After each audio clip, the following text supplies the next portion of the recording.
इस कार्यक्रम के प्रायोजक हैं श्री निहाल चंद्र जी जैन, श्रीमती अचरज कुमारी जैन, श्री घेवर चंद्र जी जैन, श्रीमती कल्पना देवी जैन, श्रीमती सुनीता जैन, श्री विनय जैन, श्रीमती पूर्वी जैन, जयपुर, राजस्थान।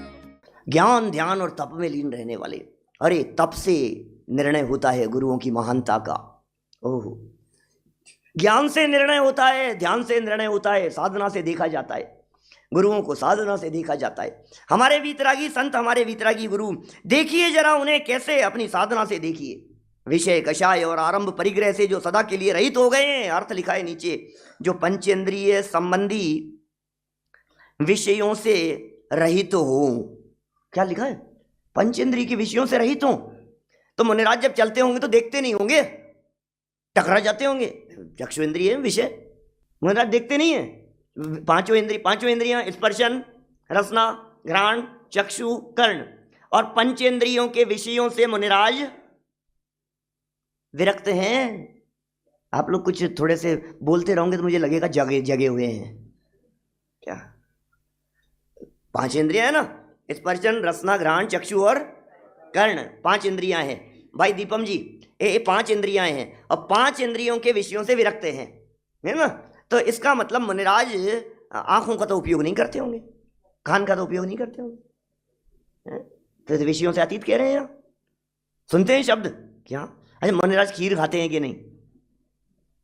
मुनिराज खीर खाते हैं या नहीं? हाँ या ना, कुछ तो बोलो, नहीं तो मुझे मैं क्या छवि लेकर के जाऊंगा शिवपुरी वालों की। हैं? करते हैं? खीर खाते हैं? हलवा? खीर भी नहीं खाते, हलवा भी नहीं खाते। अच्छा, तो आपके यहाँ यदि मुनिराज आएंगे तो आप पड़गान करते हुए खीर और हलवा तो नहीं बनाएंगे, फिर क्या बनाएंगे? क्या खाते हैं? खीर का तो पारणा किया आपने, तो तीर्थंकरों ने किया है। ऋषभदेव स्वामी को छोड़ करके सबने पारणा किया, तीसरे दिन खीर का पारणा हुआ है सबके। खीर तो खाते हैं। अच्छा, खीर खाते हैं, हलवा भी खाते हैं? हलवा भी खाते हैं। तो उनको मीठा लगता है कि नहीं लगता है? हलवे का स्वाद लेते हैं कि नहीं लेते हैं? हलवे का स्वाद नहीं लेते? नहीं, तो बात कर रहे हैं जी, क्या मुनिराजों के स्वरूप की चर्चा कर रहे हैं? ये कह रहे हैं विषयों से अतीत हो गए हैं, तो हलवे का स्वाद लेते हैं कि नहीं भाई साहब? बोलो। हैं? स्वाद आता है, लेते नहीं है। ये गजब का जवाब है, बहुत सुंदर। ये हमारे महाविद्यालय की बालिका है, टोडरमल महाविद्यालय में पढ़ रही है अभी अनिका। आता है, लेते नहीं। आना और लेना दोनों में बहुत फर्क है भाई साहब। मैं ऐसा कहता हूं, स्वाद 2 तरह का होता है। स्वाद 2 तरह का होता है। मैं यदि ये कहूं कि मुनिराज का वो स्वाद आता है, तो स्वाद लेते हैं तो भी कोई ऐतराज नहीं है। हलवे का स्वाद मुनिराज को आता है। कैसा? 2 तरह की बातें हैं। एक होता है ज्ञानात्मक स्वाद, एक होता है रागात्मक स्वाद। मुनिराज को ज्ञानात्मक स्वाद तो आ रहा है, रागात्मक स्वाद नहीं आता।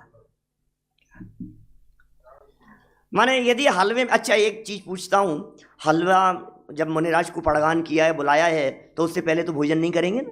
खुद तो खाएंगे नहीं ना अपन, तो चखते तो नहीं है बनाने के पहले? नहीं चखेंगे हम। अब कैसे चख लेंगे? पहले मुनिराज के लिए, पहले वो, बाद में हम। तो मुनिराज तो आहार करके चले गए। बाद में जब हमने हलवा खाया तो पता लगा उसमें शक्कर, शुगर की जगह, बूरे की जगह नमक डल गया था। मुनिराज को पता लगा होगा कि नहीं लगा होगा? है? पता लगा होगा कि नहीं लगा होगा? लगा होगा। लेकिन मुनिराज को पता लगा है, इस बात का पता श्रावक को नहीं लगा। समझ में आ रही है बात? गजब की बात तो ये है कि मुनिराज को नमक मिला हुआ हलवा हाथ के माध्यम से अंदर जाने के बावजूद भी, ऐसी परिस्थिति होने के बावजूद भी चेहरे की भाव भंगिमा नहीं बिगड़ी। इसका मतलब कोई फर्क नहीं पड़ता है क्या चीज पेट में डाली जा रही है। पता तो लग रहा था कि आज नमक गिर गया तो गिर गया होगा, कोई बात नहीं, उसमें क्या है? सहजता। ये सहजता होती है मुनिराजों की जी। इसका नाम है विषयों से अतीत हो गए हैं। इसका नाम है विषयों को उन्होंने जीत लिया। विषयाशावशातीतो, विषय और आशाओं से, जो आशाएं नहीं है, उनकी इच्छाएं नहीं है किसी प्रकार की। मेरी भी एक इच्छा है कि मेरा भी घर हो, घर नहीं, जगह हो, नाम हो, सम्मान हो। अरे नहीं भाई, हमारी कोई इच्छा नहीं है, किसी भी प्रकार की इच्छा नहीं है।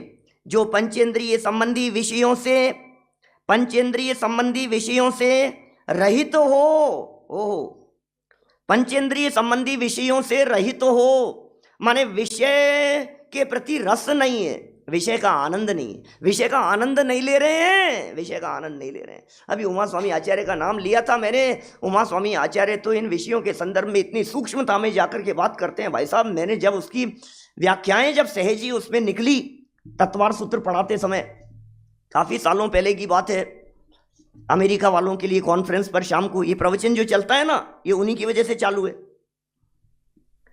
बीच में एक दिन प्रकरण ऐसा आ गया तत्वार सूत्र में चलते समय, जिसमें उमा स्वामी आचार्य ने तत्वार सूत्र 7वें अध्याय में परिग्रह त्याग की भावना के संबंध में पंचेंद्रिय विषयों को जीतने संबंधी बात कह दी। क्या सूत्र है देखो, वहां सूत्र है राग द्वेष वर्जनानी पंच। क्या लिखा है इसके पहले क्या शब्द हैं? अनुकूल प्रतिकूल विषय, राग द्वेष वर्जनानी, ऐसे पांच भावनाएं भाई है उन्होंने कि इनका त्याग है। सुनील जी, पंडित जी साहब, ध्यान आ रहा है क्या? सूत्र 7वें अध्याय का सूत्र, तो भूलता रहता हूं मैं तो। अब देखो ये तो क्षेयोपशम तत्काल जवान पर आए तो आए शब्द, और नहीं आए तो नहीं आए, ऐसा ही है। मनोज्ञा मनोज्ञेन्द्रिय विषय राग द्वेष वर्जनानी पंच, मनोज्ञा मनोज्ञेन्द्रिय विषय राग द्वेष वर्जनानी पंच, मनोज्ञा मनोज्ञेन्द्रिय विषय राग द्वेष वर्जनानी पंच।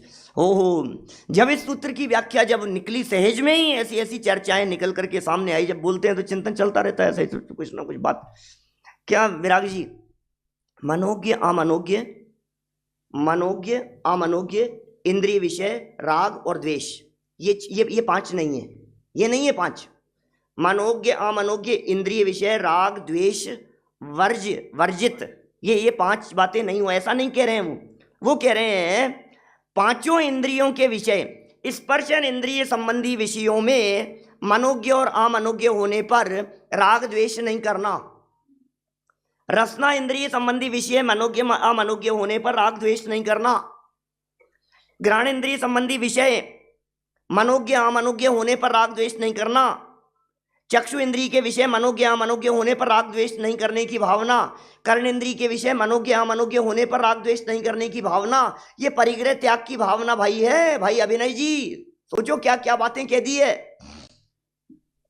इनमें राग द्वेष नहीं होना, इसका मतलब यह है कि चक्षु इंद्रिय से यदि कोई दृश्य दिखाई दे रहा है, यदि वो मनोज्ञ है और राग वर्त रहा है कि कितना सुंदर दृश्य है, भाई साहब आप परिग्रही हो गए हो।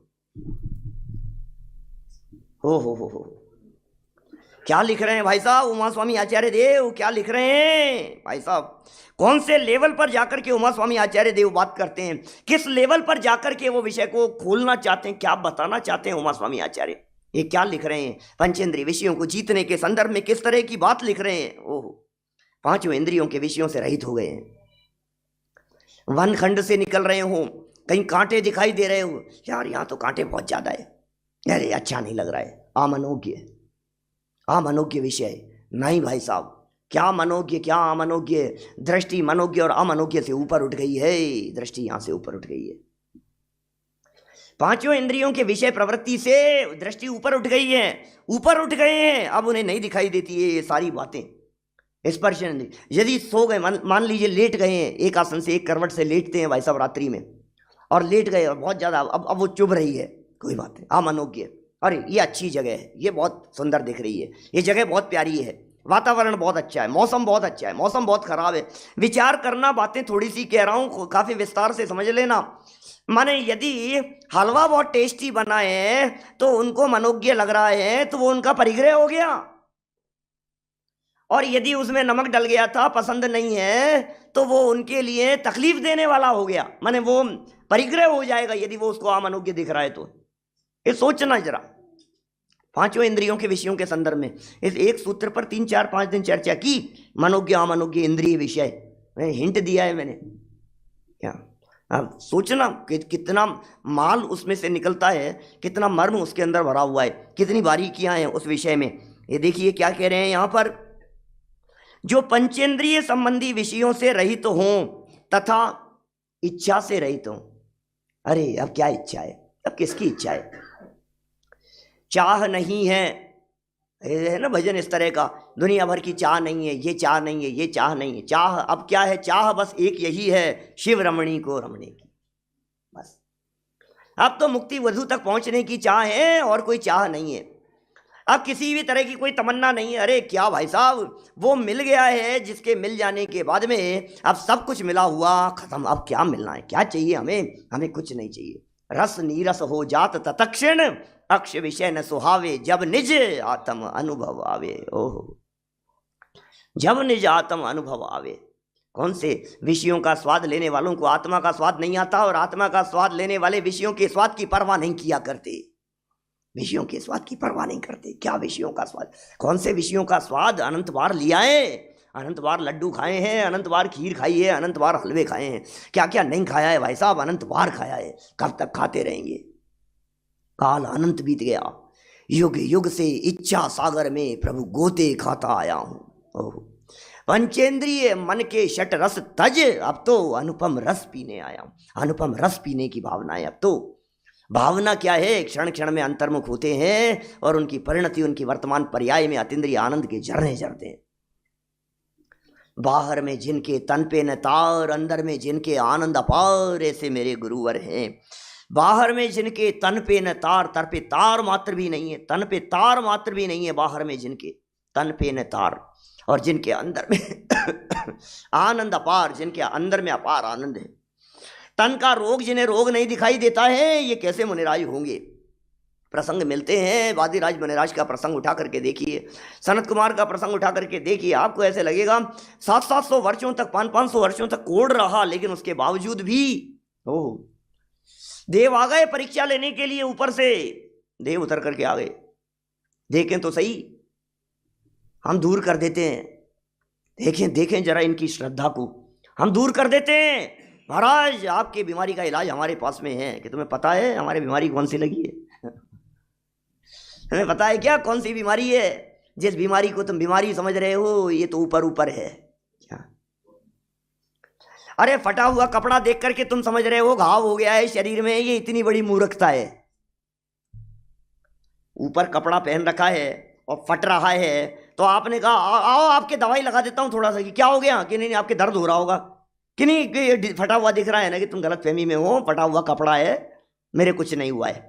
समझदार आदमी ये कहता है ना। इसी तरह से ये तन पर छेद छेद हो गए, घाव हो गए, चोट लग गई, कोई रोग फोड़ा फुंसी उठ गए, कोई पूर्वकृत पाप कर्म के उदय से, और किसी ने कहा कि आपके दवाई लगा देते हैं। कि भैया गलत फहमी में हो, कपड़े के हुआ है, अंदर तो मैं सुरक्षित बैठा हुआ हूं। मनराज सुरक्षित रहते हैं, ज्ञान में सुरक्षित रहते हैं, ध्यान में सुरक्षित रहते हैं, अपने आप में सुरक्षित रहते हैं। भैया जो अपने घर में रहेगा वो सुरक्षित रहेगा, जो घर से बाहर निकलेगा उसे संकट भोगने पड़ेंगे। ये तो वे ही जानते हैं जो घर से बाहर निकलते हैं। विराग जी, अपन घूमते रहते हैं, अपन घर में घर जैसा आराम कहाँ होगा? घर तो घर ही होता है। 5 स्टार में होगा, 7 स्टार में। बाहर तो अभी, यहाँ तो इंडिया की तो बात अलग है, लेकिन बाहर विदेशों में जाते हैं ना जैसे, तो वहाँ 5 स्टार में ठहराते हैं, 7 स्टार में ठहराते हैं। कभी किसी प्रसंग में जहाँ कभी शिविर हो ना, जैसे सामूहिक शिविर हो, उस जगह की बात कर रहा हूँ। वैसे तो घर में ही रुकते हैं सबके, लेकिन तो भी घर तो घर ही होता है। घर तो घर ही होता है भाई साहब। आप यहाँ से शिखर जी चले जाओ, और शिखर जी जाकर के आप वहाँ से अच्छी फैसिलिटी आपको मिल जाए, तो बोलो आप कितने दिन रहोगे? कितने दिन रहेंगे? बस यार, अब तो बहुत हो गया, अब तो चलो वापस। निज घर बिना विश्राम नाही, आज यह निश्चय हुआ। और मुनिराज कहाँ रहते हैं ये बतलाइए? मुनिराज कहाँ रहते हैं? अपने घर में रहते हैं, निज घर में रहते हैं। हमारे महामुनिराज निज घर में रहते हैं, निज घर में। देखिए क्या लिख रहे हैं, एक एक बात बड़ी गजब गजब की है। ओहो, क्या इच्छाएं नहीं है उनके, आरंभ नहीं है, कृषि आदि व्यापार नहीं है उनके, स्वर्ण धन धान्य आदि परिग्रह से रहित हो गए हैं। सोना चांदी धन धान्य पैसे का लेन देन हिसाब किताब। मुनिराज अरे क्या बात कर रहे हो भैया, मुझे बताना कितना कलेक्शन हुआ है। क्या क्या बताना पैसे का हिसाब किताब? महाराज रहने दो, इतना हमारे साथ में आएगा, इतना यहाँ जाएगा। भाई भाई भाई क्या कर रहा है? अरे भाई साहब, है मुनिराज को कुछ लेना देना नहीं, कितना आया कितना चला गया, न बोली बुलवाना, न काम करवाना, न पैसे इकट्ठे करवाना, न तोड़ फोड़, कुछ नहीं है भाई साहब। इन झंझटों में उलझते नहीं है। इन झंझटों के अंदर यदि उलझेंगे भाई साहब तो अपना काम कब करेंगे? इन झंझटों में उलझेंगे तो अपना काम कब करेंगे? वर्तमान के एक बहुत प्रसिद्ध मुनिराज की बात कहता हूँ, नाम लेना उचित नहीं समझता, लेकिन बहुत प्रसिद्ध जिनका पूरे देश में नाम है। हमारे सभा के कोई एक जानकार व्यक्ति उनके पास में गए थे और आध्यात्मिक व्यक्ति थे, स्वाध्यायी व्यक्ति थे, तो उन्होंने जाकर के उनसे पूछ लिया कुछ। तो उनको पता है क्या कहा उन्होंने कहा कि ये श्रावक लोग छोड़ते ही नहीं है, क्या करें, कब कब कौन सा ध्यान कब करें, इन्हीं चीज़ों में उलझाए रखते हैं। हमारी भी जवाबदारी बनती है जगत के कार्यों के अंदर नहीं उलझाएं। दादा ने भी लिखा है ऐसा नियमसार विधान में, उनके कहीं जयमाला के अंदर उन्होंने बड़ा गजब का लिखा है इस तरह का, भैया उनको उनका काम करने दो, हम हमारा काम करें, वो उनका काम करें। हमारा काम जो है वो हम काम करें, शास्त्र हम छपवाएं, वितरित करें, बांटें, शिविर लगाएं, आयोजन करवाएं, विधान कराएं, दुनिया भर के काम श्रावकों के योग्य कार्य भैया श्रावक करे, खूब करे, दिल खोल करके करे। उन्हें तो ज्ञान ध्यान करने दो, उन्हें तो आराधना करने दो, उन्हें तो संयम और साधना करने दो। उन्होंने साधना का मार्ग अपनाया है। खैर देखिए क्या कह रहे हैं, इन चीज़ों में उलझते नहीं है, धन धान्य में परिग्रह से रहित होकर के रहते हैं भाई साहब। वे तो परिग्रह से ऊपर उठ गए हैं और करते क्या है? विषय नहीं है, आशा नहीं है, आरंभ नहीं है, परिग्रह नहीं है, फिर करते क्या है? ये तो बताओ करते क्या है? अरे भाई उनके पास में काम बहुत है। आत्म ज्ञानम स्वयं ज्ञानम ज्ञानात् अन्यत् करोति किम, तो ज्ञान में मग्न रहते हैं, ज्ञान मात्र करते हैं, ज्ञान मात्र ज्ञान ध्यान, पढ़ना पढ़ाना, सीखना लिखना, टीकाएं करना, और करते करते फिर अंदर में समा जाना, अंदर में डुबकी लगाना। बाहर निकले तो अध्ययन, बाहर निकले तो स्वाध्याय, अंदर में आए तो आनंद का वेदन। लिखते लिखते अंदर में चले जाते हैं और अंदर में लिखते लिखते बाहर आते हैं तो क्या निकलता है? जब अंदर में गए हुए बाहर आएंगे तो अंदर की तो बातें बाहर आएगी। जो यहां से जाकर के आएंगे वो चर्चाएं उनकी लेखनी में निकलती हुई दिखाई देगी। अंदर में जो चलता है वो बाहर में निकलता है। देखिए लिख रहे हैं यहाँ पर, कैसे गुरु प्रशंसनीय होते हैं भैया, कैसे गुरु प्रशंसनीय। गुरुओं का स्वरूप बतला रहे हैं, सच्चे गुरुओं का स्वरूप, हमारे महामुनिराजों का स्वरूप बतला रहे हैं। कैसे होते हैं मुनिराज?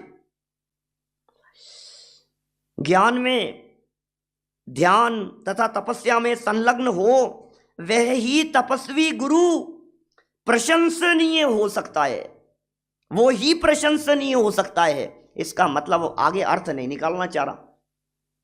इसका अर्थ क्या है? वह ही प्रशंसनीय, क्या भाव क्या निकलता है? इसका मतलब अन्य नहीं, अन्य प्रशंसनीय नहीं है, यही अर्थ हुआ ना। विषय आशावशाती तो निरारंभो परिग्रह, ज्ञान ध्यान तपो रक्त है, तपस्वी स प्रशस्यते। इसे देख करके मुझे ऐसा लगता है, इसे देख करके लगता है कि उनकी अंतर परिणति कैसी रहती होगी सूर्य सागर जी महाराज साहब की, जब इस तरह की बातें वे लिख रहे हैं। और पीछे ऐसी ऐसी बातें लिखी है विराट जी, पता नहीं आपने सुना कि नहीं सुना, लेकिन ऐसी ऐसी बातें लिखी है। वे भ्रष्ट हैं, वे डूबने वाले हैं, और ऐसे ऐसे खतरनाक शब्द दिए हैं, अनंत संसार में रुलेंगे, ऐसे ऐसे दिगंबर होकर के भी दिगंबर धर्म को बदनाम करने, ऐसी ऐसी बातें लिखी है भगवान। मैं तो सच में, यदि वो पंक्तियां लिखी हुई नहीं होती तो मैं पढ़ नहीं सकता था, बोल नहीं सकता था। ऐसी ऐसी बातें लिखी इतनी दृढ़ता से, अभी लिख करके चले गए। मतलब कहते, कोई ये कह रहा था कि कोई 100 साल पहले लिखा हुआ है, वो उनका देवलोक गमन 70 साल पहले हुआ है, सूर्य सागर जी महाराज साहब का, लगभग 70 साल पहले, 1952 के आसपास, 1952 के आसपास इनका देवलोक गमन हुआ। और लिखा कब था? हो सकता है उससे 25-30 साल पहले लिखा हो, संभावना है ऐसी। तो कोई कह रहा था कि कोई 80 साल पहले, 90-100 साल पहले प्रकाशित हुआ था ये ग्रंथ, जब भी हुआ हो। लेकिन बात क्या है, बात कितनी गजब की है, जरा देखिए और पढ़ते हैं आगे। यशस कीर्ति रचित प्रबोध सार में लिखते हैं, प्रबोध सार का उद्धरण प्रस्तुत किया है यहां। सर्व सत्व हिता शांता स्वदेहे पी निस्पृहा यतयो ब्रह्म तत्वस्था यथार्थ परिवादिन सर्व सावध्य संपन्ना संसारारंभवर्तिन सलोभा समदासिस्या समानः यतयन्ते, जो सब प्राणियों के हितकर, ओह किसी के अहितकर नहीं हो सकते, वो निराज हैं हमारे सर्व जगत के जीवों के प्रति उपकार की भावना है। और सब जीव समझें, सब जीव सुने, यही भावना है। अरे आत्मा में रम जाइए, इस लोक के सर्व जीव मिलकर के इसमें मग्न हो जाइए और इसी को अपनाइए, नहाइए, ऐसे शब्द के प्रयोग कर दिए, स्विमिंग पूल कह करके पुकार दिया। गजब गजब की शब्दावली है। जो सब प्राणियों के हित कर, भला करने वाले, सब प्राणियों के हित कर, शांत, अपने शरीर में ममत्व त्यागी, शरीर में ममत्व त्यागी बड़ा गजब का शब्द है ये, इतनी गजब की लाइन है ये। शरीर में ममत्व त्यागी, सारे झमेले खत्म हो जाते हैं शरीर में ममत्व त्यागियों के। शरीर में ममत्व त्यागियों के सारे झमेले खत्म हो जाते हैं। शरीर में ममत्व त्याग, ये बहुत बड़ी चीज है, ये बहुत बड़ी चीज है। शरीर में ममत्व त्याग, शरीर में ममत्व त्याग को फिर परिचय परेशान नहीं करते। शरीर में ममत्व त्यागियों को परिचयों की चिंता नहीं होती। शरीर में ममत्व त्यागियों को सर्दी नहीं लगती। शरीर में ममत्व त्यागियों को गर्मी नहीं लगती। शरीर में ममत्व त्यागियों को बरसात की परवाह नहीं होती। शरीर में ममत्व त्यागियों को कोरोना की चिंता नहीं होती। शरीर में ममत्व त्यागियों को, शरीर में ममत्व त्यागी हो, क्या शब्द दे दिया है। अरे तन से जिसका एक के नहीं हो, सुततीय मित्रों से कैसे मित्रों से अनुराग हो सकता है। जिसका तन से अनुराग नहीं है, उसका तन से संबंध रखने वाले से अनुराग कैसे हो सकता है। तन से ही, तन के ममत्व के त्यागी हैं हमारे महामुनिराज, तन के ममत्व के त्यागी हैं। क्या तन के ममत्व के त्यागी हैं हमारे हीराचंद जी वैद्य साहब कह रहे हैं, विक्रम वीर निर्माण संवत 2470 में छपा है। 2470 और अभी चल रहा है 50 से 80 साल हो गए, मतलब करीब करीब 80 साल पहले का छपा हुआ है। ठीक है, 80 साल पहले छपा होगा, हो सकता है उससे पहले लिखा होगा और 5 साल पहले लिखा होगा, अलग अलग जगह से प्रकाशित हुआ है। देखो क्या कह रहे हैं, यदि अपना कल्याण करना चाहते हो तो ये क्या उपदेश दे रहे हैं, जरा इसे समझ लो। जो सब प्राणियों के हित कर, सर्व प्राणियों के हित कर, सर्व प्राणियों का भला करने वाले, मनुष्यों का भला करते हैं कि तिर्यंचियों का, 4 हाथ जमीन देख करके चलते हैं, सर्व प्राणियों का भला करने वाले हैं। उपदेश दे करके भला करते हैं, हिसाब हम सबका भला कर रहे हैं। आओ सब लोग आओ, जिस जिसके कोरोना हो रहा हो हमारे पास में आओ, हम एक मंत्र देंगे, सबका भला हो जाएगा। अरे भाई कैसे भला किया जाता है, कैसे भला किया जाता है। इसे भला थोड़ी ना कह रहे हैं। टोडरमल जी साहब मोक्ष मार्ग प्रकाशक ग्रंथ की 8वें अध्याय की पहली लाइन पढ़ करके देखना भाई साहब, आपको कैसा मजा आएगा क्या बताऊं। 8वें अध्याय की पहली पंक्ति है मोक्ष मार्ग प्रकाशक ग्रंथ की, खोल करके दिखाऊंगे आपको। 8वें अध्याय की पहली पंक्ति में टोडरमल जी साहब क्या लिख रहे हैं, बहुत गजब का शब्द दिया है। 8वां अध्याय पहली लाइन के अंदर पंडित जी साहब लिख रहे हैं, देखो आप, पेज नंबर है मोक्ष मार्ग प्रकाशक 268, 268 नंबर पेज, खोल करके दिखा रहा हूं ग्रंथ सामने। अब मिथ्या दृष्टि जीवों को मोक्ष मार्ग का उपदेश देकर, मोक्ष मार्ग का उपदेश देकर उनका उपकार करना, यही उत्तम उपकार है। ओह कैसे उपकार होता है, मोक्ष मार्ग के उपदेश देने को उपकार कहते हैं। तबीयत ठीक हो जाए, मंत्र दे दिया, बिजनेस बढ़ने लग गया, क्या भाई साहब बीमारियां मिट जाएगी, आपके घर में शांति रहने लग जाएगी, चिंता मत करो, हमारे पास में आओ, हमारे आशीर्वाद से सब हो जाएगा, इनके आशीर्वाद से सब कुछ हो जाएगा। गलत फहमी में मत रहो। मोक्ष मार्ग का उपदेश देना यही सच्चा उपकार है, इसे उपकार कहते हैं। क्या लाइन लिख करके चले गए हैं, उपकार क्या होता है। दुखी व्यक्ति को सच्चे सुख का रास्ता दिखा देना, परिपूर्ण सुख का रास्ता दिखा देना, यह सबसे बड़ा उपकार होता है भैया। उपकार किसे कहते हैं हमें तो पता ही नहीं है उपकार क्या होता है। क्या उपकार करते हैं मुनिराज, ये समंत भद्र स्वामी रत्नकरण श्रावकाचार्य लिख करके जगत के जीवों का उपकार करते हैं। उमा स्वामी आचार्य तत्वार सूत्र लिख करके जगत के जीवों का उपकार करते हैं। कुंद कुंदाचार्य देव समय सार लिख करके जगत के जीवों का उपकार करते हैं। ओह अहो उपकार जिनवर्णो, ये जिनेन्द्र देव का उपकार है। ये उपदेश दे करके उपकार करते हैं, इसका मतलब खाना खिला करके उपकार नहीं होता। इस कार्यक्रम के प्रायोजक हैं श्री निहाल चंद्र जी जैन, श्रीमती अचरज कुमारी जैन, श्री घेवर चंद्र जी जैन, श्रीमती कल्पना देवी जैन, श्रीमती सुनीता जैन, श्री विनय जैन, श्रीमती पूर्वी जैन, जयपुर, राजस्थान।